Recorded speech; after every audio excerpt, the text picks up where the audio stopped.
Hello dear CA fan students, कैसे हैं आप सब। तो डियर फ्रेंड्स, आपके नवंबर 2023 की एग्जाम्स बहुत ज़्यादा करीब हैं, हार्डली 30 डेज। और जो बच्चे सिंगल ग्रुप में अपियर हो रहे हैं, जो बच्चे सिर्फ और सिर्फ ग्रुप 2 में अपियर हो रहे हैं, उनको 5-6 दिनों का समय उनके पास और है। तो फिर आप बच्चों के लिए हमने ना प्रायोरिटी टॉपिक्स हम आपके लिए लेकर आए हैं, जो कि आपको जरूर से सीओ फाइनल के एग्जाम के लिए for the purpose of your direct taxation exam आपको जरूर से करके जाने चाहिए।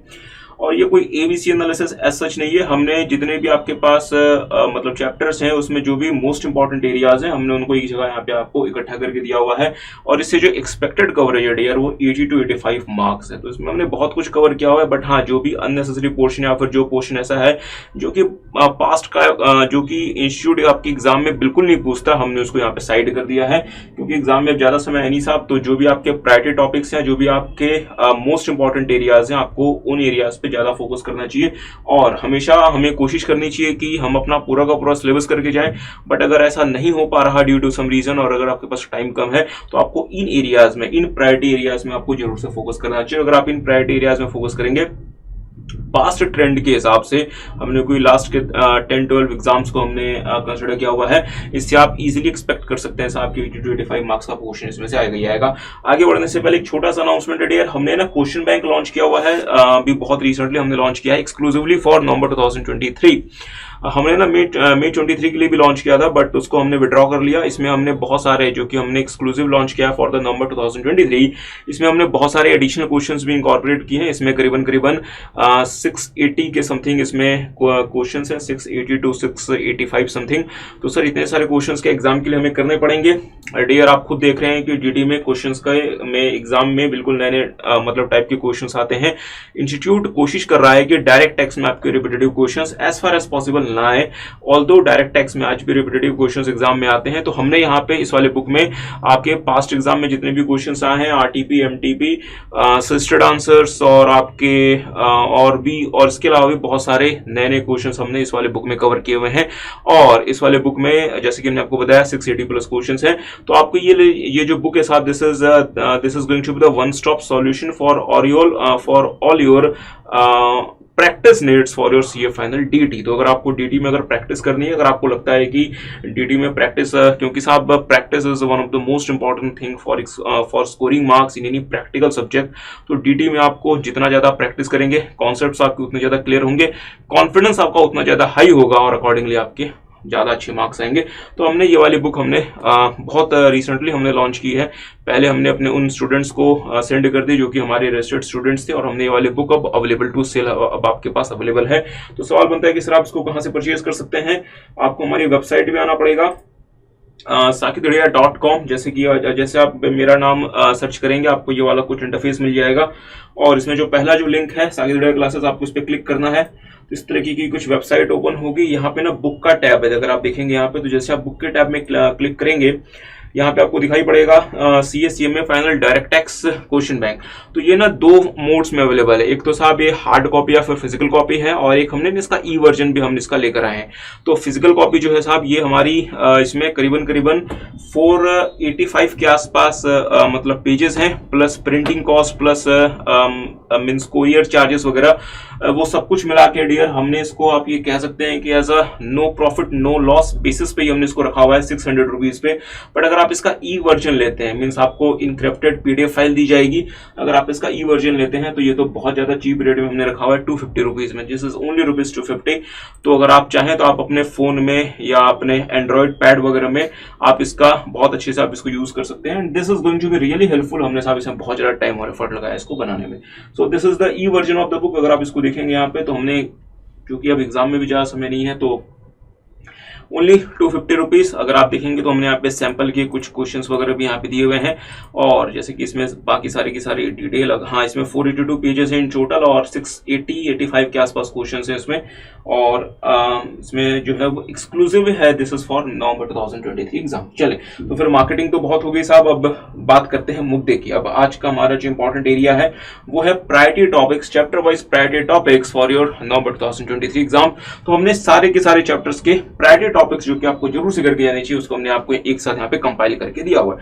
तो सबसे पहले बात करते हैं इंट्रो एंड टैक्स रेट्स। तो साहब सबसे पहले इसमें सारे के सारे टैक्स रेट्स आपको पता होने चाहिए, अच्छे से पता होने चाहिए। So you should be aware about all the tax rates in a very good manner. ठीक बात है। अच्छा, दूसरा सरचार्ज रेट, क्योंकि डियर आपको पता है इंडिविजुअल और एचएफ एओपी बीवाई वगैरह के केस में जो सरचार्ज रेट है वो बच्चों को बहुत ज्यादा परेशान कर रहा है और सरचार्ज रेट को लेके अच्छे अच्छे क्वेश्चंस बनाए जा रहे हैं। मैं खुद ये मानता हूं कि टैक्स रेट या सरचार्ज रेट ये साहब ये ज्यादा इंपॉर्टेंट है सीए इंटर के स्टूडेंट्स के लिए, बट सीए फाइनल में भी डियर जो है इसमें से भी क्वेश्चंस आ रहे हैं और आपको टैक्स रेट और सरचार्ज रेट आपको अच्छे से पता होना चाहिए। तो पहले वाले में सबसे पहले intro and income tax rates में तो आपको सारे के सारे टैक्स रेट्स पता होना चाहिए। दूसरा, आपको सरचार्ज अच्छे से पता होना चाहिए। तीसरा, आपको कंपैरेटिव एनालिसिस भी करके जाना है of the tax liability under the normal provisions of the act as well as the ATR means alternate taxation regime. तो अगर हम इंडिविजुअल की बात करें तो इंडिविजुअल के पास ऑप्शन है कि वो 115 बीएसई में जा सकता है, तो इंडिविजुअल को 115 बीएसई में जाना चाहिए या फिर उसको जो है वो डिफॉल्ट प्रोविजंस में रहना चाहिए। इस तरीके के कंपैरेटिव क्वेश्चंस भी आपके एग्जाम में आ सकते हैं। मींस कंपैरिजन आपसे मतलब पूछा जाएगा कि आप रिकमेंड करें कि एसएससी को नॉर्मल टैक्सेशन रिजीम में रहना चाहिए और उसको एटीआर में रहना चाहिए। तो इस तरीके के क्वेश्चंस भी हाईली एक्सपेक्टेड है इन दी एग्जाम्स। अच्छा, एक यहाँ पे स्पेशल पॉइंट है और वो स्पेशल पॉइंट क्या है साहब? वो स्पेशल पॉइंट है रूल नंबर 119A। बहुत सारे बच्चे स्किप कर जाते हैं इसको, इस चीज का ध्यान नहीं रखते, बट रूल 119A कहता है कि जब भी आप इंटरेस्ट का कैलकुलेशन करते हैं तो जिस प्रिंसिपल अमाउंट पे इंटरेस्ट का कंप्यूटेशन होता है उसको आप हमेशा लोअर साइड ऑफ ₹100 में राउंड ऑफ करते हैं, उसके बाद आप उसमें इंटरेस्ट कंप्यूट करते हैं। तो सर ये कहां पे रेलेवेंट है? ये रेलेवेंट होता है जब आप सेक्शन 234 ABC वगैरह में इंटरेस्ट की कैलकुलेशन करते हैं, या जब आप रिफंड वगैरह में जब आप इंटरेस्ट की कैलकुलेशन करते हैं, या जब आप टीडीएस वगैरह में जब आप इंटरेस्ट की कंप्यूटेशन करते हैं, तो ये आपको काम आता है। तो आपको ये छोटा सा रूल आपको पता होना चाहिए 119A। ये बहुत ज्यादा मैटर नहीं करता है डियर, ऐसे जो रूल्स हैं वो हम खुद मानता हूं कि बहुत बार बच्चे इसको ध्यान नहीं रखते, बट एमसीक्यूज में ना इंस्टीट्यूट ऐसा कर सकता है कि इंस्टीट्यूट ने जो इंटरेस्ट की जो कैलकुलेशन करके दी हो वो आपको हो सकता है कि बिना राउंड ऑफ फिगर में कैलकुलेट करके दिया हो, और राउंडेड ऑफ फिगर में उसको हो सकता है कि उसको जो ऑप्शन होगा उसमें हो सकता है कि राउंडेड ऑफ फिगर में, राउंडेड ऑफ फिगर बोले तो एज पर रूल 119 है उसमें हो सकता है कि उसने इंटरेस्ट की कंप्यूटेशन करके एक ऑप्शन वो भी दिया हो। तो अगर आपको रूल 119A उस समय क्लिक नहीं होगा तो आप जो है अपने हिसाब से जो आपने अपना आंसर बिल्कुल सही दिया होगा, आप वो वाला ऑप्शन चूज कर जाएंगे, बट इंस्टीट्यूट ने उसको 119A के हिसाब से राउंड ऑफ करके भी जो आंसर दिया होगा आपका जो मतलब सही ऑप्शन तो वही होगा साहब, तो आपको सब कुछ करते हुए भी आपके मार्क्स कट जाएंगे। सो इट इज बेटर कि आप इस चीज का थोड़ा सा ध्यान रखें। अच्छा, दूसरा पढ़ते हैं पीजीबीपी मैट और कंपनी असेसमेंट। आपको बताया डियर 14 मार्क्स का क्वेश्चन यहाँ पे हर बार आता ही आता है, और अगर आप लास्ट के कुछ ट्रेंड्स को देखेंगे तो इंस्टीट्यूट यहाँ पे 3 तरीके के क्वेश्चंस आपसे पूछता है। एक तो पूछता है कि simple assessment of the companies, जिसमें ना तो मैट होता है और ना ही एटीआर होता है, कभी कभी मैट भी आ जाता है और कभी कभी आपका जहां पे आपको पता है डियर अगर कंपनी एटीआर को ऑप्ट करती है तो उसके ऊपर मैट नहीं लगता। तो फिर आपके पास 3 तरीके के क्वेश्चंस कौन कौन से बनते हैं? सबसे पहला होता है बिल्कुल simple question, no MAT no ATR. ठीक बात है। दूसरा, जहां पे आपको एक्सक्लूसिवली मैट के बारे में कहा जाता है, मींस जहां पे आपसे मैट भी पूछा जाता है और जहां पे आपसे regular provisions of the act के हिसाब से जो टैक्स लगेगा वो भी पूछा जाता है। और तीसरा होता है कि क्या कंपनी को एटीआर ऑप्ट कर लेना चाहिए, मींस कंपनी ने एटीआर ऑप्ट कर लिया और लेट से कंपनी अगर एटीआर ऑप्ट नहीं करती तो फिर दोनों का कंपैरेटिव एनालिसिस। तो फिर यहाँ पे ये 14 मार्क्स ये बहुत इंपॉर्टेंट होता है, और 14 मार्क्स आपको बताया डियर एग्जाम में मेक और ब्रेक का काम करता है। तो फिर आपको इसमें किन बातों का ध्यान रखना चाहिए, तो मेरे साथ साथ देखेंगे। सबसे पहले आपको ना जहां तक हो सके पीजीबीपी के सारे टॉपिक्स की एक बेसिक अंडरस्टैंडिंग होनी चाहिए। दिस इज इंपॉर्टेंट, क्योंकि यहाँ पे ऑल्दो देखा गया, देखिए मैं ना आपके साथ बिल्कुल जेन्युइन बात करूंगा, यहाँ पे इस वाले क्वेश्चन नंबर 14 में देखा गया है कि 90% of the time ICI repetitive question पूछता है। बट सर जी जैसे जैसे अगर आप इमीडिएट पास्ट के कुछ ट्रेंड्स को देखेंगे 3-4 अटेम्प्ट्स में, तो इंस्टीट्यूट कोशिश कर रहा है कि वो रिपीटेटिव क्वेश्चंस ना पूछे। तो रिपीटेटिव क्वेश्चंस कम होते जा रहे हैं और नए जो ड्राफ्टेड क्वेश्चंस हैं वो बढ़ते जा रहे हैं। देखेंगे नए ड्राफ्टेड क्वेश्चंस का मतलब क्वेश्चंस आपके डिफिकल्ट नहीं है, बट क्वेश्चंस न्यूली ड्राफ्टेड है, मतलब जैसे क्वेश्चंस एग्जाम में पहले नहीं आए वैसे क्वेश्चंस। तो अगर आप इस बार का आरटीपी भी देखेंगे तो डियर आपको वहां पे ना बहुत सारे न्यूली ड्राफ्टेड क्वेश्चंस दिखाई पड़ेंगे। तो एग्जाम में न्यूली ड्राफ्टेड क्वेश्चंस आने के चांसेस बहुत ज्यादा हैं और रिपीटेटिव क्वेश्चंस कम हो रहे हैं, जैसा कि सुनने को मिलता है। ठीक बात है साहब। अच्छा, तो सबसे पहले आपको एक बेसिक अंडरस्टैंडिंग होनी चाहिए पीजीपीपी के सारे टॉपिक्स की। दूसरा, यहाँ पे साहब प्रैक्टिस बहुत इंपॉर्टेंट है। तो डियर यहाँ पे इस वाले 14 मार्क्स के लिए आपको कॉन्फिडेंस गेन करने के लिए you must have a sufficient number of questions that you have practice. तो आपको पास एग्जाम क्वेश्चंस की प्रैक्टिस करनी चाहिए प्लस एडजस्टमेंट्स। और तीसरा यहाँ पे जो इंपॉर्टेंट एरिया है वो है एक्चुअल कॉस्ट ऑफ एसेट की कैलकुलेशन। और जब भी आप एक्चुअल कॉस्ट ऑफ एसेट की कैलकुलेशन करेंगे तो साथ में एग्जाम में ICDS 5 means tangible fixed assets में क्या क्या कॉस्ट में इंक्रीमेंट आता है वो, साथ में ICDS 9 बोले तो इंटरेस्ट, और ICDS 7 मींस सब्सिडी का एडजस्टमेंट, और साथ में अगर इंस्टीट्यूट को एक्सट्रीम लेवल का क्वेश्चन बनाना होगा तो वो फॉरेक्स का एडजस्टमेंट भी आपको सेक्शन 43A और साथ में ICDS 6। तो इस तरीके का एक हम कह सकते हैं कि खिचड़ी टाइप क्वेश्चन भी यहाँ पे बन सकता है, तो इसका भी थोड़ा सा ध्यान रखें। अच्छा, इसके बाद इसमें क्या इंपॉर्टेंट है सर, सेक्शन 35 AD, ये भी इंपॉर्टेंट है। तो सेक्शन 35 AD में अच्छे अच्छे क्वेश्चंस बन सकते हैं। हाँ, सेक्शन 35 AD में कोई 14 मार्क्स का इंडिविजुअल क्वेश्चन नहीं बनेगा। 14 मार्क्स के क्वेश्चन में 3-4 पॉइंट्स या कुछ एडजस्टमेंट सेक्शन 35 AD की भी हो सकती है, तो आपको इसका भी ध्यान रखना है। अच्छा, आपने प्रोविजन वगैरह बनाया, फिर उस प्रोविजन का आप सब्सिक्वेंट अगर रिकवरी वगैरह हो जाती है उसका एडजस्टमेंट मतलब सेक्शन 41(4). अच्छा, टैक्स ऑडिट की requirement, this is again very important, tax audit. और जो नया सिलेबस है साहब मई 2024 से, उसमें तो इंस्टीट्यूट ने आपके ऑडिट सब्जेक्ट से टैक्स ऑडिट को निकाल के आपके DT में डाल दिया, तो वो और ज्यादा इंपॉर्टेंट हो गया है। और अभी फाइनेंस एक्ट 2023 ने आपके लिए तो फाइनेंस एक्ट 2022 अप्लाई करता है, तो सर फिर आप फाइनेंस एक्ट 2023 क्यों कह रहे हो? फाइनेंस एक्ट 2023 ने टैक्स ऑडिट को लेके बहुत सारे अमेंडमेंट्स कर दिए, तो हो सकता है कि इंस्टीट्यूट, जो कि सेम ही लोग होते हैं साहब, जो कि क्वेश्चंस बनाते हैं, जो कि बुक्स बनाते हैं, सेम ही लोग होते हैं, तो उनके दिमाग में कुछ आया और वो टैक्स ऑडिट के ऊपर भी आपका क्वेश्चन वहां पर डाल दें। तो इट इज ऑल्सो इंपॉर्टेंट कि आप जो है वो टैक्स ऑडिट को अच्छे से करके जाए, ठीक बात है। अच्छा, इसके बाद अगर हम बात करते हैं मैट की, तो आपको पता है साहब कि मैट में, हाँ, हमने ना एक ट्रेंड एनालिसिस का वीडियो भी अपलोड किया था जहां पे हमने आपके साथ देखा था कि पिछले 6 अटेम्प्ट से मैट का क्वेश्चन ही नहीं आया। तो इसका मतलब ये नहीं कि इस बार नहीं आ सकता, हो सकता है आ जाए, तो आप जो है वो रिस्क ना लें। और मैट में बुक प्रॉफिट कैसे निकालना है और एडजस्टमेंट्स कैसे करना है आपको ये पता होना चाहिए। और एक इंपॉर्टेंट यहाँ पे जो एरिया जो मुझे जो दिखाई पड़ता है कि जो आ सकता है एग्जाम में, वो ये आ सकता है कि आपको कंपनी को रिकमेंड करना है कि क्या कंपनी को नॉर्मल टैक्सेशन रिजीम में रहना चाहिए या कंपनी को 115BAA या फिर 115BAB ऑप्ट कर लेना चाहिए। तो इन दोनों का एक कंपैरेटिव एनालिसिस करके एक अच्छा क्वेश्चन यहाँ पे बन सकता है। तो आप ये वाला तो आप जरूर से करके जाएं, questions on whether the company should opt for ATR, means company को ATR ऑप्ट करना चाहिए या फिर कंपनी को अपने रेगुलर टैक्सेशन रिजीम में रहना चाहिए। So this is going to be the very this is going to be a probable very important question. क्या पता साहब एग्जाम में क्या एग्जैक्टली, बट यहां से अच्छे क्वेश्चंस बन सकते हैं। अच्छा, हमने ना डियर आपके साथ ना इंपॉर्टेंट केस लॉस की बुक भी शेयर की हुई है और हमने ना इसका एक इंपॉर्टेंट केस लॉस का एनालिसिस वीडियो भी अपलोड किया हुआ है। वहां पे हमने आपके साथ बहुत सारे केस लॉस देखे हुए हैं, फिर भी हम ना कुछ इंपॉर्टेंट केस लॉस जो कि आपको करके जाने चाहिए। अगर आपको वहां पे अगर आप वो सारे केस लॉस नहीं कर पाते तो आपको कुछ इंपॉर्टेंट केस लॉस जो कि आपको जरूर से देख के जाने चाहिए, वो भी हम आपके साथ यहाँ पे हम आपको मतलब बता के चलेंगे। तो PGBP वाले मतलब टॉपिक में जो आपको सबसे पहला केस लॉ देखना चाहिए, that is Chennai properties and investments limited. ये सारे केस लॉस डियर आपकी एग्जाम आपके ICI के बुक के हैं और इंस्टीट्यूट जो आपके साथ जुडिशियल अपडेट शेयर करता है उसके हैं। मैंने एक सिंगल केस लॉ भी अपने मन से नहीं दिया हुआ।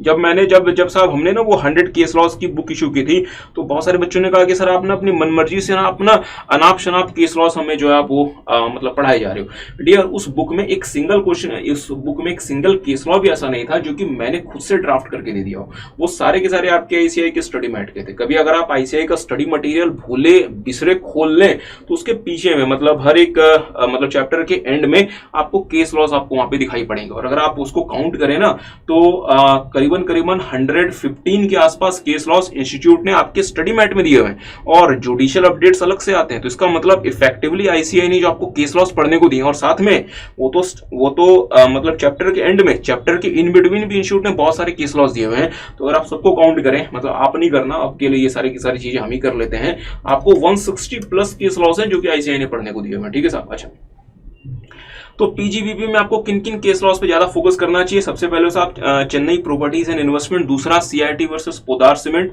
तीसरा ICDS लिमिटेड वर्सेस CIT, उसके बाद शक्ति metal depot versus CIT versus Maruti Suzuki India limited, Palam gas services versus CIT और JCIT versus Rolta India limited. तो ये इंपॉर्टेंट केस लॉस है जो कि आपको आपके एग्जाम के लिए देख के जाने चाहिए। अच्छा, क्योंकि हमने 80 to 85% मार्क्स की बात की है तो हमारा जो थोड़ा सा मतलब कवरेज होगा that is going to be a bit comprehensive. अच्छा, थर्ड आती है बात assessment of firm, LLP, AOP, BOI, HUF, individual and AMT। Dear अगर आप पास्ट एग्जाम्स को देखेंगे तो पार्टनरशिप फर्म या एलएलपी का assessment with section 10AA examination, साथ में एएमटी, ये बहुत बार आया हुआ है और इस बार भी आने की पूरी संभावना है। तो आपको एएमटी के प्रैक्टिकल क्वेश्चंस जरूर से देख के जाने चाहिए in case of assessment of firm plus section 10AA examination. ठीक बात है। अच्छा, और एक और छोटी सी बात यहाँ पे डियर, रिसेंटली ना आपके एग्जाम, आपके सिलेबस में एक नया सेक्शन ऐड हुआ है जिसका नाम है सेक्शन 89A, जो कि बात करता है retirement benefit account outside India of individual. तो यहाँ से भी ना 2-3 नंबर का क्वेश्चन बन सकता है, तो इसको भी एक बार ना ज्यादा समय नहीं लगेगा, 5-7 मिनट लगेंगे, एक बार सेक्शन 89A को भी जरूर से देख के जाए, क्योंकि अगर हम असेसमेंट ऑफ इंडिविजुअल की बात करें तो इंडिविजुअल के असेसमेंट में डियर 2-3 इंपॉर्टेंट चीजें, तो सर वो 2-3 इंपॉर्टेंट चीजें क्या क्या है? एक तो है VDA, वर्चुअल डिजिटल एसेट, दूसरा है 194R means benefit perquisite in case of business profession और उसमें TDS, और तीसरा है साहब सेक्शन 89A का एडजस्टमेंट। ठीक बात है। अच्छा, तो VDA इंस्टीट्यूट ने ऑलरेडी मई 2023 में पूछ लिया, तो उसके आने के चांसेस कम है, और 194R हमने यहाँ पे कवर किया हुआ है, मींस आगे हम आपके साथ बात करेंगे, और 89A हमने यहाँ पे आपके साथ बात कर ली। तो इंडिविजुअल के असेसमेंट में यही 2-3 चीजें इंपॉर्टेंट है जो कि आपके एग्जाम के लिए आने वाली है। बाकी इंडिविजुअल के असेसमेंट के लिए वो सैलरी इनकम इसकी इतनी है, तो उसको जो है वो एम्प्लॉयर ने ड्राइवर दे दिया, तो कार दे दिया, तो रेंट फ्री अकोमोडेशन दे दिया, तो आपको हाउस रेंट अलाउंस का सेक्शन 1013A का एग्जामिनेशन निकालना, ये चीजें फाइनल में नहीं आने वाली। ठीक है। अच्छा, इसमें आप किन किन चीजों पे थोड़ा सा कम फोकस कर सकते हैं? सबसे पहले असेसमेंट ऑफ इंडिविजुअल HUF, क्योंकि ये इंडिविजुअल HUF का असेसमेंट, जैसे कि हमने आपके साथ बात की कि इंडिविजुअल के असेसमेंट की बात करें तो VDA, 194R और 89A इंपॉर्टेंट है, बाकी चीजें कोई खास इंपॉर्टेंट नहीं है। और दूसरा असेसमेंट ऑफ AOP और BOI भी अगर आप देखेंगे तो पता नहीं इतिहास में कब ये क्वेश्चन आया था, किसी को नहीं पता। एनीहाउ, आगे बढ़ते हैं कैपिटल गेन्स। तो डियर कैपिटल गेन्स, जैसे कि अब क्या बता सकते हैं साहब, अब चूंकि 100 मार्क्स में इंस्टीट्यूट क्या क्या फिट करे, तो इंस्टीट्यूट के पास भी बहुत ज्यादा ऑप्शंस नहीं है। इंस्टीट्यूट को भी पता है साहब कि DT का सिलेबस जितना बड़ा है, अगर वो एक चीज फिट करेगा तो दूसरी चीज बाहर हो जाएगी। तो 100 मार्क्स में ICAI के पास भी बहुत ज्यादा ऑप्शंस नहीं है कि वो आपसे चीजों को पूछ सके, और इसका सबसे बड़ा खामियाजा कैपिटल गेन को भुगतना पड़ा। अगर आप देखते हैं डियर, तो कैपिटल गेन में इतना कुछ एग्जाम में आ सकता है जो कि नहीं आ पाता, बिकॉज ICAI के पास भी सर जी 100 मार्क्स में वो आपसे क्या क्या पूछेगा। एनीहाउ, तो आपको किन किन चीजों पर फोकस करके जाना चाहिए? Conversion of capital asset into stock and trade, ये इंपॉर्टेंट है, और इसमें साथ में सेक्शन 54EC का एग्जामिनेशन वगैरह भी, ये सब कुछ मिला के अच्छे क्वेश्चंस यहाँ पे बनते हैं। दूसरा बहुत इंपॉर्टेंट है यहाँ पे, एक combined applicability of section 50C, 43CA and 56 to 10। तो साहब ये कंबाइंड एप्लीकेबिलिटी में यहाँ पे 4 से लेकर 6 नंबर का अच्छा क्वेश्चन बनता है। तो अगर आप कैपिटल गेन में अगर आप सब कुछ नहीं कर पाते तो डियर, एक तो conversion of capital asset into stock and trade ये जरूर से करें, साथ में सेक्शन 50C, 43CA और 56 to 10 का कंबाइंड एप्लीकेबिलिटी जरूर से देख के जाएं। अच्छा, एक ना 6 नंबर का क्वेश्चन एक्सपेक्टेड है, सब एक्सपेक्टेड है, ऑल्दो ये बहुत समय से नहीं आया, बट जहां तक कुछ ऐसा लगता है मुझे कि एक्सपेक्टेड है, और वो किस चीज पे? कन्वर्जन ऑफ कंपनी, मतलब ये कि अगर प्रेडिसेसर से सक्सेसर में जो कन्वर्जन होता है उसको लेके, उसके टैक्स इंप्लीकेशंस को लेके एक 6 नंबर का क्वेश्चन एक्सपेक्टेड है। तो अगर आपके पास समय हो तो आप इसको भी जरूर से करके जाएं। तो इसमें आपको क्या क्या चीजें कंसिडर करनी पड़ेंगी? Succession of firm, proprietorship to a company, तो अगर एक पार्टनरशिप फर्म है, अगर एक प्रोप्राइटरशिप है, अगर वो एक कंपनी में कन्वर्ट होती है तो उसका टैक्स इंप्लीकेशन क्या होगा? या अगर एक प्राइवेट कंपनी है जो कि LLP में कन्वर्ट होती है साहब, तो उसका टैक्स इंप्लीकेशन क्या होगा? या अगर होल्डिंग कंपनी अपने 100% सब्सिडरी इंडियन कंपनी को कोई कैपिटल से ट्रांसफर करती है, या फिर वाइस वर्सा, तो उसका टैक्स इंप्लीकेशन क्या होगा? इन पे भी थोड़ा सा आपका ध्यान होना चाहिए। और practical questions on slump sale, dear slump sale अगर हम बात करें कैपिटल गेन की, तो कैपिटल गेन में अगर क्वेश्चंस आते हैं तो 50% टाइम स्लम सेल ही आता है। और फाइनली सेक्शन 1010D और यूलिप, तो ये चूंकि अभी हॉट एरियाज हैं, ये चूंकि इनमें अमेंडमेंट्स वगैरह आए हैं, तो यहां से भी क्वेश्चन आ सकता है। तो अगर आप कैप गेन में सब कुछ नहीं कर पाते तो इन चीजों को आपको जरूर से देखकर जाना चाहिए। और इंपॉर्टेंट केस लॉज में सबसे पहला है Balakrishnan versus union of India and others. दूसरा है साहब मंजुला जेशा, ये तो खैर हम कह सकते हैं क्लासिक केस लॉ है हमारे हम जैसे CA प्रोफेशन के लोगों के लिए। अच्छा, CIT versus means Dempo company limited 2016 supreme court, this is also an important case law. और चौथा Hindustan Unilever limited versus DCIT Bombay High court का, ये भी इंपॉर्टेंट केस लॉ है जो कि आपको देखकर जाना चाहिए। आगे बढ़ते हैं साहब अदर सोर्सेस, जिसमें हम कवर करते हैं डिविडेंड को, बायबैक को, लिक्विडेशन को, गिफ्ट को, सेक्शन 56 to 7B को एक्सेट्रा।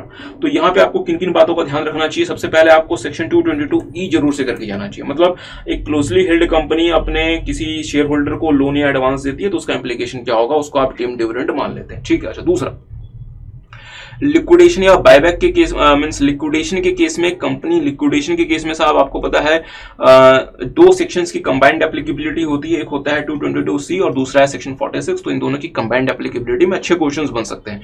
और तीसरा बायबैक होगा, तो उस केस में जो भी अमाउंट ऑफ बायबैक है उसको आप किस तरीके से कंप्यूट करेंगे as per rule 40BB। Although मैं मानता हूं कि आज तक रूल 40BB का डायरेक्ट एप्लीकेशन का एक सिंगल क्वेश्चन भी नहीं आया और एक्सपेक्टेड भी बहुत कम है, बट सर जी थोड़ा सा अगर इंस्टीट्यूट को पेपर लीक से हटके बनाना होगा तो वो यहां पे जरूर जा सकता है। तो इसका भी थोड़ा सा ध्यान रखेंगे कि 40BB का प्रैक्टिकल एप्लीकेबिलिटी आप कर पा रहे हैं या नहीं कर पा रहे। अच्छा, इसमें इंपॉर्टेंट केस लॉज हैं। सबसे पहले प्रदीप कुमार मल्होत्रा वर्सेस CIT, दूसरा है CIT versus Shri Rama Multitech, और तीसरा है CIT versus ambassador travels private limited. तो ये सारे केस लॉज आपको हमारी 100 इंपॉर्टेंट केस लॉज की या 75 इंपॉर्टेंट केस लॉज की जो बुक है वहां भी मिल जाएगी।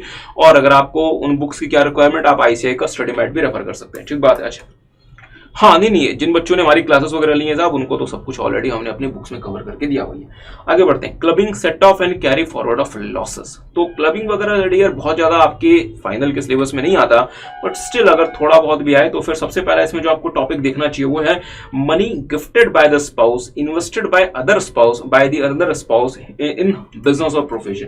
तो अगर किसी एक स्पाउस ने, मान लीजिए किसी हस्बैंड ने अपने वाइफ को कोई मनी वगैरह गिफ्ट किया और उन वाइफ ने उनकी अगर उस पैसे को किसी बिजनेस वगैरह में इन्वेस्ट कर दिया, तो उस केस में क्लबिंग का प्रोविजन कैसे काम करेगा, ये एक इंपॉर्टेंट एरिया जहां से क्वेश्चन बन सकता है। अच्छा, दूसरा है साहब, अगर आप हाउस प्रॉपर्टी गिफ्ट करते हैं, अगर आप हाउस प्रॉपर्टी गिफ्ट करते हैं विदाउट एडिक्वेट कंसिडरेशन, तो उस केस में डियर यहाँ पे ना दो चीजें बनती है। एक तो बनता है डीम्ड ओनरशिप अंडर सेक्शन 27 और दूसरा होता है क्लबिंग। तो आपको ये थोड़ा सा आपको पता होना चाहिए कि जब आप हाउस प्रॉपर्टी गिफ्ट करेंगे तो क्लबिंग कब लगेगा और डीम्ड ओनरशिप कब लगेगा, यहां से भी अच्छे क्वेश्चन बन सकते हैं। तीसरा, treatment of losses in case of amalgamation, demerger, strategic divestment. अब डियर ICI ने अभी तक अपना लेवल जो है वो थोड़ा सा डाउन ही रखा हुआ है जहां तक मतलब DT का सवाल है। तो ऐसे वो जनरली एरियाज में जाता नहीं है कि ये हम जो अमलगमेशन, डीमर्जर, स्ट्रेटेजिक मींस मतलब डाइवेस्टमेंट वगैरह हो रहा है, उस केस में लॉसेस का ट्रीटमेंट क्या होगा। बट स्टिल चले, हमने यहाँ पे इसको इंक्लूड कर दिया कि क्या पता इंस्टीट्यूट जो है वो कभी उसका मूड वगैरह चेंज हो जाए और कहे कि नहीं अब हम ना सीधा अब हम आपसे इन एरियाज में जाएंगे। तो ऐसे भी क्वेश्चंस हो सकता है आ जाए, ऑल्दो बहुत ज्यादा एक्सपेक्टेड नहीं। अगर आप इंस्टीट्यूट के पास ट्रेंड को देखेंगे तो ऐसे क्वेश्चन या ऐसे एरियाज में वो आता ही नहीं। तो स्टिल हमने चले डाल दिया थोड़ा सा। और carry forward and set of losses in case of closely held company, section 79।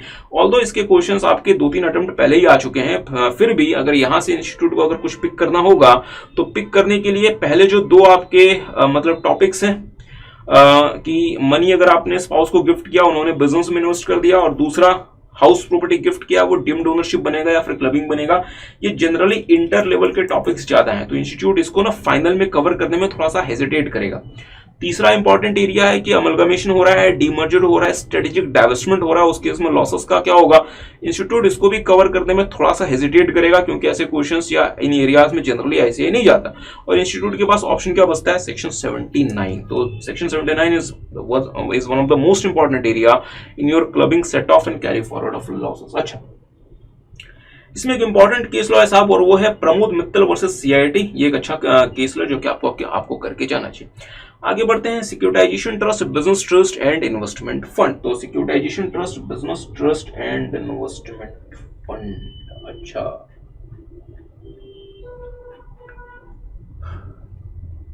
Securitisation trust, business trust and investment fund.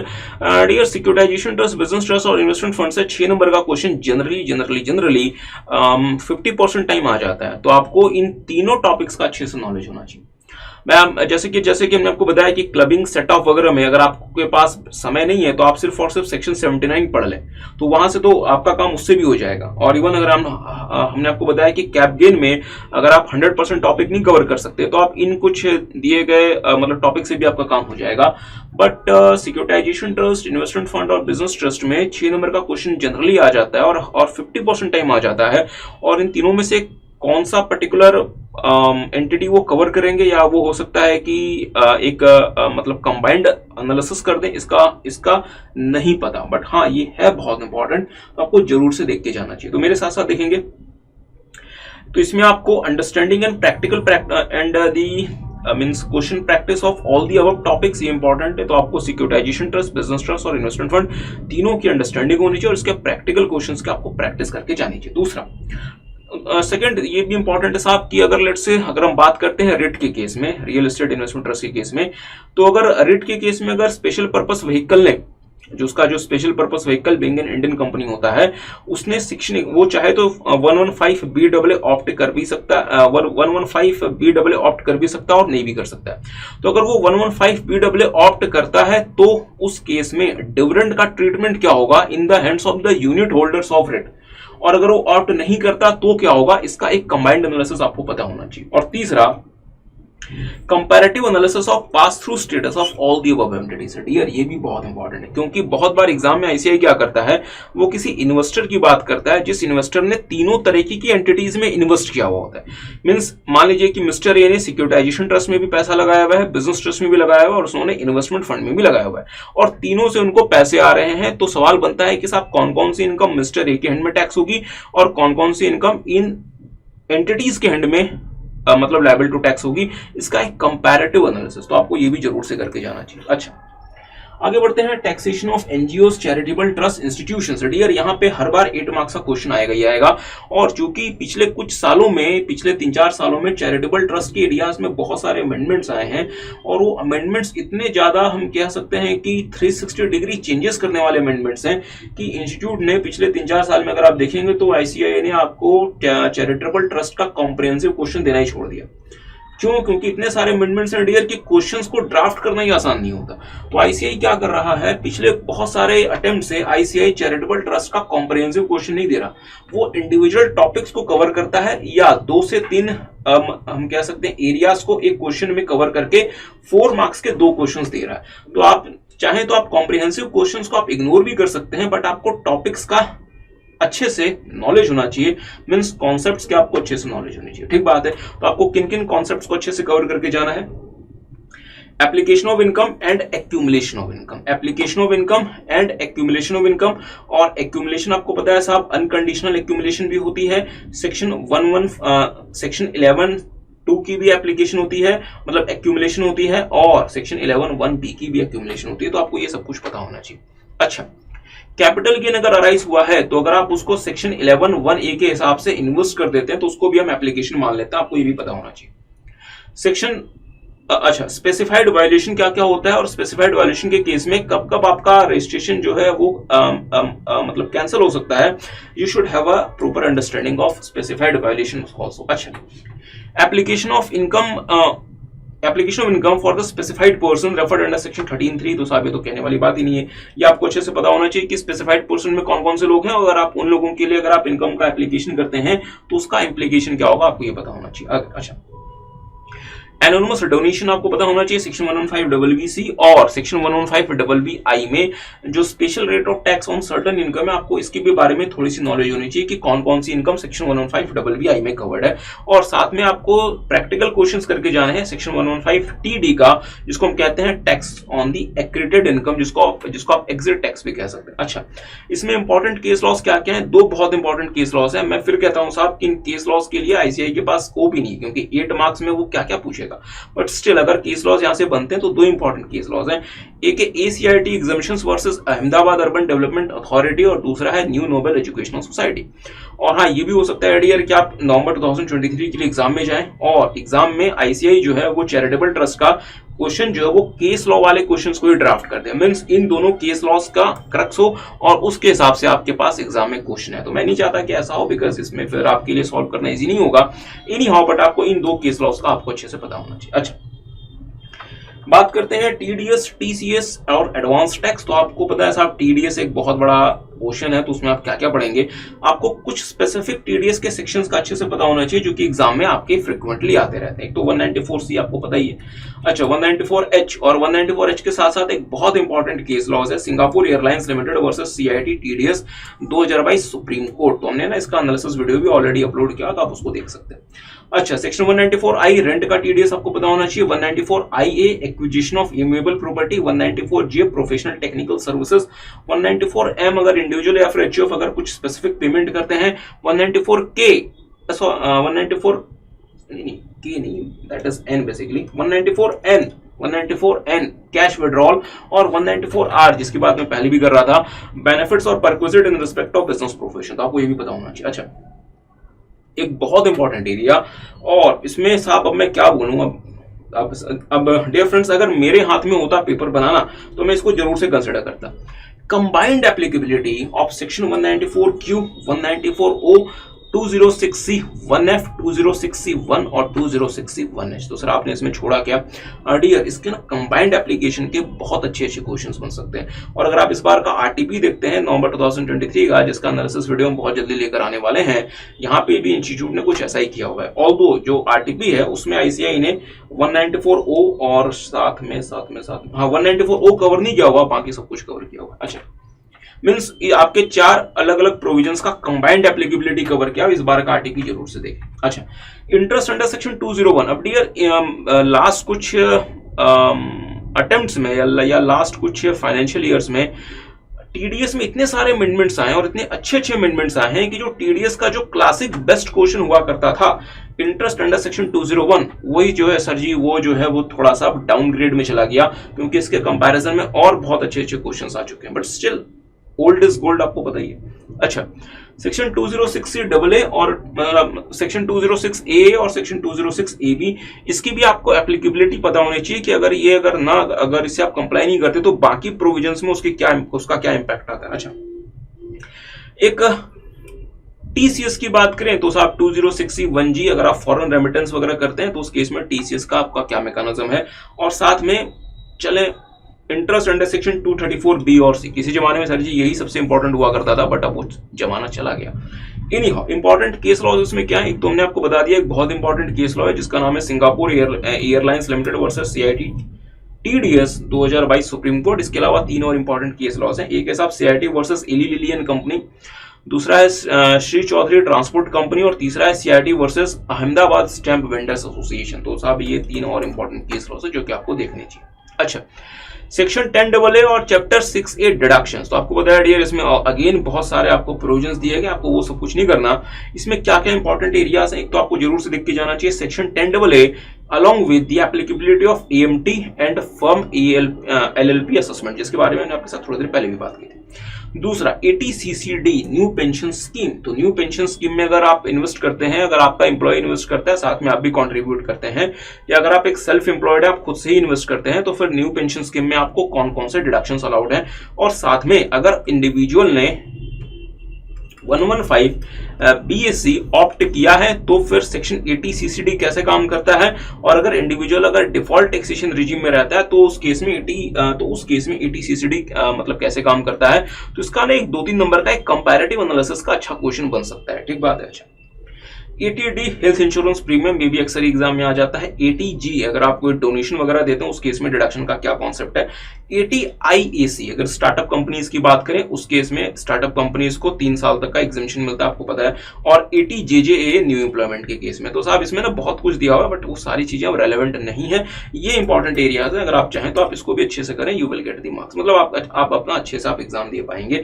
Important case laws, एक बहुत इंपॉर्टेंट केस लॉ है साहब CIT versus Reliance energy limited 2022 supreme court. Very very very important case law. अब dear, अगर इतने important case laws भी अगर institute exam में कवर नहीं करता, देन आई वंडर कि साहब ये फिर ऐसे केस लॉज फिर ये अपना जुडिशियल अपडेट का पार्ट क्यों बनाते हैं। अच्छा, दूसरा CIT वर्सेस ऑर्शिप फार्मा, और ये बहुत रेलेवेंट है साहब सेक्शन 10AA के लिए, तो ये भी आपको अच्छे से पता होना चाहिए। CIT versus Meghalaya steel limited, again this is very important case law. और चौथे में साहब CIT versus Sunil Vishambharnath Tiwari 2016 Bombay high court. Although ये 3 अटेम्प्ट पहले आया था, बट स्टिल क्या पता दोबारा से रिपीट हो जाए। Undisclosed sources of income and chapter 20B। तो इसमें एक तो है जी, अब सर जी अब यहाँ से क्वेश्चंस क्या बनेंगे क्या पता नडियर, जैसे कि आपको पता है, अब मुझे पता है ना, स्टेटमेंट ऑफ फाइनेंशियल ट्रांजैक्शन से क्वेश्चन बन जाएगा, किसको पता था, बट लास्ट अटेम्प्ट में बन गया। तो यहां से आपको बहुत कुछ नहीं करना, मैंने आपको बहुत ही हैंड पिक्ड जो एरियाज हैं जो कि आपको करके जाने चाहिए, हम आपके साथ उसकी बात कर लेते हैं। कंबाइंड एप्लीकेबिलिटी ऑफ सेक्शन 68 और साथ में सेक्शन 269 SS। तो साहब ये बहुत इंपॉर्टेंट एरिया है, ऑल्दो अगर आईसीआई चाहे तो ना भी मतलब पूछे, बट हाँ इसमें ना अच्छे क्वेश्चंस बन सकते हैं। और साथ में इसमें एक ना दिल्ली हाई कोर्ट का केस भी है, दीवान चंद समथिंग, जब नाम मेरे दिमाग से स्किप हो रहा है, तो एक बहुत इंपॉर्टेंट केस लॉ भी है। तो अगर आप सर्च करेंगे ना, अगर आप इंस्टीट्यूट का स्टडी मैट वगैरह देखेंगे आपको वहां पे मिल जाएगा। तो ये एक इंपॉर्टेंट एरिया है सेक्शन 68, साथ में सेक्शन 269 का कंबाइंड एप्लीकेशन। अच्छा, दूसरा section 269 ST mode of undertaking transaction, ये तो आपको पता है, ये तो इंपॉर्टेंट है। और तीसरा सेक्शन 115 BE, तो अगर कोई इनकम अगर एसएससी की पकड़ मतलब मिलती है सेक्शन 68 में, 69 A B C D या E में, तो मतलब 69 ABCD वगैरह में, तो जो इनकम होती है वो सेक्शन 115 BE के हिसाब से लायबल टू टैक्स होती है। ठीक बात है। अच्छा, असेसमेंट प्रोसीजर की बात करें तो यहाँ पे आपको सबसे पहले रिक्वायरमेंट टू फाइल आईटीआर, मतलब कब कब आपको आईटीआर फाइल करने के लिए आप रिक्वायर्ड हैं, और साथ में रूल 12AB। तो रूल 12AB कुछ एडिशनल कंडीशंस बताता है कि आपको अपना आईटीआर फाइल करना पड़ेगा, रूल 12AB। और डियर कुछ समय पहले ना 12AB में अमेंडमेंट्स भी आए हैं, तो आपको वो भी साथ में करके जाना चाहिए। अच्छा, updated return and tax payable in such case, मतलब सेक्शन 139(8)A और साथ में section 140B। Scrutiny assessment under section 143(3) और स्क्रूटनी असेसमेंट को कब तक आपको कंप्लीट करना है, means time limit of the completion of scrutiny assessment, ये भी आपको करके जाना चाहिए। ये बहुत हॉट टॉपिक है साहब, income skipping assessment under section 147 और साथ में सेक्शन 148 की कंडीशंस की को मतलब कंप्लाई करना, और आप नोटिस कब तक इशू कर सकते हैं, time limit of the issue of notice section 149, तो ये भी आपको करके जाना चाहिए। अच्छा, classic section 154 rectification of mistake, और इसमें आपको एक इंपॉर्टेंट केस लॉ, साहब इंपॉर्टेंट क्या बोलें, पर फिर भी अब इसका प्रोनाउंसिएशन मुझे नहीं पता, गोइस्ट India limited versus CIT 2006 supreme court. तो this is an important case law, अगर आपके पास कुछ टाइम हो तो आप करके जाएं। इनकम टैक्स अथॉरिटीज की बात करें तो सेक्शन 132, 132B, 133A और 133B, ये चार इंपॉर्टेंट सेक्शन है जो आपको देख के जाने चाहिए। और उसमें एक इंपॉर्टेंट केस लॉज है जो है Kathiroor services cooperative bank limited versus CIT 2014 supreme court. अच्छा, appeal revision dispute resolution, dear यहाँ पे बहुत अच्छे एरियाज हैं, बट स्टिल आईसीआई की भी मजबूरी है साहब 100 मार्क्स में वो क्या क्या पूछे। तो इसमें कुछ इंपॉर्टेंट एरियाज हैं। सबसे पहले combined analysis of appeal to CIT appeals या रिवीजन अंडर सेक्शन 264 या रेक्टिफिकेशन अंडर सेक्शन 154, मतलब एसएससी इन तीनों में से कहां जाए। एसएससी के पास अगर कोई अगर एसएससी को अगर कुछ अपील वगैरह करने का है तो वो सीआईटी अपील्स के पास अपील करे, या रिवीजन के लिए जाए अंडर सेक्शन 264, या फिर वो रेक्टिफिकेशन के लिए जाए अंडर सेक्शन 154। तो इन तीनों का कंबाइंड एनालिसिस ये आपको पता होना चाहिए। अच्छा, दूसरा combined analysis of appeal to CIT appeals versus DRP versus DRC, तो आपको सीआईटी अपील्स में जाना चाहिए आपको, या फिर आपको डिस्प्यूट रेजोल्यूशन पैनल में जाना चाहिए अंडर सेक्शन 144C, या आपको जाना चाहिए डिस्प्यूट रेजोल्यूशन कमेटी में। तो ये तीनों का कंबाइंड एनालिसिस भी एग्जाम में अच्छे एरियाज हैं, तो यहां से भी क्वेश्चन बन सकता है। और इनसे साहब केस मतलब सिनारियो एमसीक्यूज के भी अच्छे क्वेश्चंस बन सकते हैं, तो आप इन दोनों को तो बहुत ध्यान से देखें। अच्छा, rectification of mistake under section 254(2), this is again a classic area, means old is gold. और हाँ ये भी बहुत इंपॉर्टेंट है, when an SSC can approach to DRC, means अगर एक एसएससी को डीआरसी के पास जाना है, डिस्प्यूट रेजोल्यूशन कमेटी के पास जाना है, तो वो डीआरसी के पास वो जाएगा, उसके कुछ प्री रिक्विजिट्स होते हैं, कुछ कंडीशंस होते हैं, तो वो कंडीशंस को फुलफिल करेगा, उसके बाद वो जा सकता है। तो क्या क्या प्री रिक्विजिट्स या कंडीशंस हैं, इन चीजों के ऊपर एक अच्छा क्वेश्चन बन सकता है। अच्छा, इसमें इंपॉर्टेंट केस लॉस क्या क्या है। सबसे पहले है एक जो बहुत इंपॉर्टेंट केस लॉ है वो है साहब Reliance telecom limited, Reliance communication, although ये क्वेश्चन आ चुका है एग्जाम में। विप्रो फाइनेंस, ये भी अच्छा क्वेश्चन है। SAP lab India private limited, ये इस बार का क्वेश्चन है, तो क्या पता आ जाए। और CIT versus Earnest Exports Limited Bombay High Court, और स्पिनाकॉम इंडिया प्राइवेट लिमिटेड, तो ये कुछ इंपॉर्टेंट केस लॉस हैं जो कि आपको देख के जाने चाहिए। अच्छा, पेनल्टी ऑफेंसेस एंड प्रोसिक्यूशन में क्या क्या, penalty under section 271C on failure to make TDS, तो अगर आप टीडीएस को टाइम से नहीं करते तो सेक्शन 271C जो पेनल्टी लगाता है ये इंपॉर्टेंट है। साथ में सेक्शन 276B जो प्रोसिक्यूशन की बात करता है, अगर आपने टीडीएस कर लिया बट अगर आप उसको टाइम से रेमिट वगैरह नहीं करते तो जो प्रोसिक्यूशन है वो भी इंपॉर्टेंट है। और इनको लेके ना दो इंपॉर्टेंट केस लॉज हैं साहब, जो कि नवंबर 2023 के लिए एक्सक्लूसिवली इंस्टीट्यूट ने इशू किए। और वो केस लॉस क्या क्या है, सबसे पहले है US technologies international private limited versus CIT 2023 supreme court, और दूसरा है एसीआईटी वर्सेस एटी देवप्रभा जेवी एंड अदर्स 2023 सुप्रीम कोर्ट। तो साहब ये दो पहले पॉइंट्स और ये दो केस लॉज ये बहुत इंपॉर्टेंट है। पेनल्टी वाले टॉपिक से अक्सर एग्जाम में अगर आप देखेंगे तो 90% केसेस में sir ji section 270A means penalty for under reporting and misreporting of income यही आता है। बट इस बार ना चांसेस है कि सेक्शन 270A ना आए और ये जो पहले जो दो पॉइंट्स हैं साथ में ये जो दो केस लॉज हैं इसको मिला जुला के एक अच्छा क्वेश्चन एग्जाम में आए। So that is also probability. अच्छा आगे आते हैं लास्ट में मीन्स आखिरी आपका टॉपिक, इसके बाद हम आपके साथ चलेंगे मॉड्यूल नंबर 2 में इंटरनेशनल टैक्सेशन में। लास्ट में साहब आपके पास जो मतलब टॉपिक्स हैं जिसको बच्चे बहुत ज्यादा प्रायोरिटी नहीं देते, हम भी इसमें ये आपको नहीं कह रहे कि आपको इसमें सब कुछ करके जाना है, तो हमने आपके लिए बहुत ही स्पेसिफिक एरियाज आइडेंटिफाई किए हुए हैं। लायबिलिटीज एंड मिसलेनियस प्रोविजंस, तो इसमें आपको किन किन छोटे छोटे एरियाज पे फोकस करना चाहिए। सबसे पहले assessment in case of executors and administrators, तो यहाँ पे 4 नंबर का क्वेश्चन बन सकता है क्योंकि इंस्टीट्यूट ने पिछले अटेम्प्ट में statutory agent of non resident के ऊपर 4 नंबर का क्वेश्चन पूछा था, तो इस बार एग्जीक्यूटर्स एंड एडमिनिस्ट्रेटर्स के ऊपर क्वेश्चन आ सकता है 4 मार्क्स का। अच्छा दूसरा succession to business otherwise than on death section 170, क्योंकि रिसेंटली यहाँ पे अमेंडमेंट्स भी आई हुई है तो यहाँ से भी ये 4 नंबर का क्वेश्चन बन सकता है। Liabilities of directors of private companies, recently यहां भी अमेंडमेंट है तो साहब यहां से भी क्वेश्चन बन सकता है। और provisional attachment to protect revenue in certain cases, इससे भी क्वेश्चंस आते रहे तो आने के चांसेस हैं। और एक बहुत इंपॉर्टेंट है जिसका नाम है notice deemed to be valid in certain cases section 292 very very very important topic. और साथ में एक इंपॉर्टेंट केस लॉ जिसका नाम है CIT versus Laxman Das Khandelwal 2019 supreme court. अच्छा आगे बढ़ते हैं इंटरनेशनल टैक्सेशन मॉडल। आपको पता है साहब 30 मार्क्स आपका ये ऑक्यूपाई करता है और आप अच्छे मार्क्स आप यहाँ पे स्कोर कर सकते हैं क्योंकि इसका सिलेबस कंपैरेटिवली कम है। अच्छा ट्रांसफर प्राइसिंग में आपको सबसे पहले आपको क्या देखना चाहिए, डीम्ड एसोसिएट एंटरप्राइज के सारे कंडीशन सेक्शन 92A2 के हिसाब से। अच्छा डीम्ड इंटरनेशनल ट्रांजैक्शन 92B2 के हिसाब से। और एग्जाम में जो मोस्ट ऑफ द टाइम आता है वो आता है practical questions on ALP determination, और उसके कौन कौन से मेथड यूजुअली एग्जाम में आते हैं।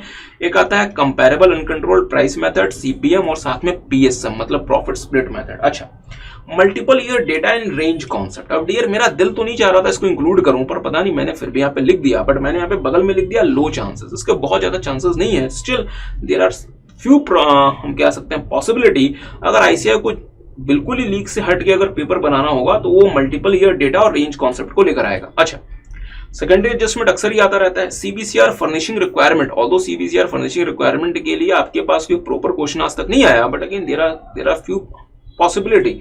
और सेक्शन 94 भी अक्सर ही आता रहता है, तो सेक्शन 94 भी इंटरेस्ट कॉस्ट अलाउंस। अच्छा आगे आते हैं नॉन रेजिडेंट टैक्सेशन और double taxation relief. Non resident taxation plus double taxation relief से डियर 14 से लेकर 16 मार्क्स तक की एग्जाम में कवरेज हो सकती है, तो थोड़ा सा ध्यान देंगे। तो residential status of companies and poem, although ये 3-4 अटेम्प्ट से नहीं आया बट फिर भी आ सकता है, आने के चांसेस है। अच्छा deemed capital asset situated in India under section 911, तो भारत में कब एक कैपिटल एसेट को deemed to be situated in India माना जाता है, ये आपको पता होना चाहिए थोड़ा सा इसके ऊपर प्रैक्टिकल क्वेश्चंस बन सकते हैं। अच्छा रॉयल्टी इनकम की और एफटीएस की taxability both when the service provider has a P in India and don't have a means do not have a P in India.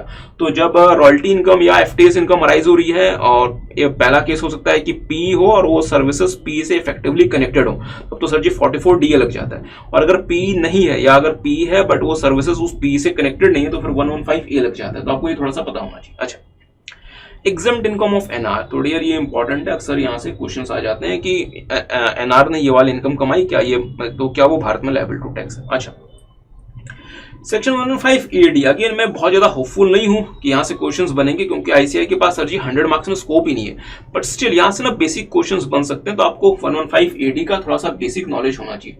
क्योंकि मैं यहाँ पे बेसिक नॉलेज इसलिए कह रहा हूँ डियर क्योंकि रिसेंटली ना 115AD में बहुत हाई फाई अमेंडमेंट्स आए। हाई फाई इसलिए क्योंकि पेपर 6C वाले बच्चों के लिए तो वो चले वो सही है, बट आपके लिए वो अमेंडमेंट्स आईसीआई कितना कवर करेगा एग्जाम में, दैट इज अ थिंग। अच्छा winning of NR from lottery, तो सेक्शन 115BB और 115BA, ये सर जी यहाँ से आईसीआई के क्लासिक पोर्शन है।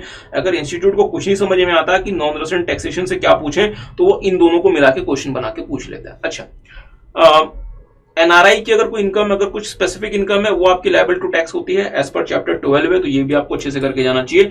और डीटी रिलीफ के ऊपर प्रैक्टिकल क्वेश्चन आपको पता है साहब, डीटी रिलीफ में हर बार 6 नंबर का क्वेश्चन आता ही आता है, तो आप यहाँ से जितना अच्छा से प्रैक्टिस करेंगे, मीन्स आप जितना ज्यादा यहाँ से क्वेश्चन की प्रैक्टिस करेंगे, आपके 6 नंबर वहां पे सिक्योर हो जाएंगे। अच्छा, equalisation levy and significant economic burdens, तो आपको कंबाइंड एप्लीकेबिलिटी चेक करनी है under section 165 and 165A। Means कोई इनकम है, अगर कोई इनकम अकर अराइज हो रही है to a non resident service provider, तो वहां पे इक्वलाइजेशन लेवी, पहली बात तो पहला तो वहां पे ये सवाल होगा कि वो जो इनकम है वो आपके इनकम टैक्स एक्ट 1961 के हिसाब से लायबल टू टैक्स, या उसमें इक्वलाइजेशन लेवी लगेगा।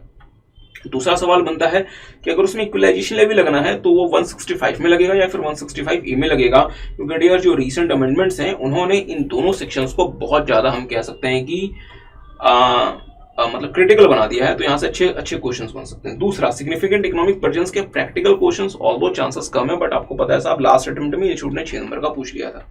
और तीसरा कि जो एक पर्टिकुलर इनकम है वो इनकम टैक्स एक्ट के हिसाब से टैक्सेबल होगी या फिर वो इक्वलाइजेशन लेवी में जाएगी, क्योंकि आपको पता है डियर, अगर आप पेमेंट कर रहे हैं which is of the nature of royalty और फीस फॉर टेक्निकल सर्विसेज, तो वो इनकम टैक्स एक्ट या डीटीए में के हिसाब से अगर वो टैक्सेबल होगी तब उसके ऊपर इक्वलाइजेशन लेवी नहीं लगता, तो आपको इन छोटी छोटी बातों का ध्यान रखना चाहिए।